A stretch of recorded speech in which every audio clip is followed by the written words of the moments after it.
صورني دير لي شي تصويره. يلا سير. بين التفاحه كثرة الفشار غانقص. كيفاش فشار؟ شريتو باش نخبيه؟ يعني شريتيه باش تبينو ماشي حيت محتاج ليه.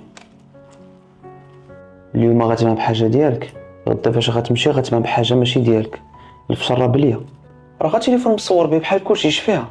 شفت الستوري ديالك البارح مصور الماكله في الستوري، وبيناتنا البارح اصلا ما كنتش خارج، هذيك التصويره قديمه عاود حطيتها باش كون انسان عادي وطبيعي وغتلقى اللي يبغيك كيف ما انت كيفاش كتفكر، ماشيش عندك واش لابس.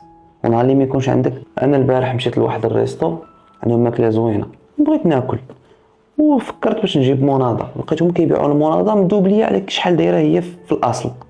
خرجت برا قلت على حانوت وجبت مناضه وجيت ناكل. انت ما تقدرش ديرها حيت كتحشم، ما غترضاش تدخل مناضه من برا ويشوفوك الناس. علاش؟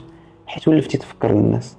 انا ما كنفكرش للناس. يلا قلتي لي شد لي الايفون في التصويره، كيوري هذا الشيء غير اللي كيفكر للناس. وكاين اللي كيفتخر بالسميه، انا با فلان، انا خالي فلان. كيفتخروا بحاجه ما اختاروهاش هما اصلا. الطبسي الخاوي هو اللي كيدير الصداع اكثر من الطبسي العامر. يلا نصورك يلا.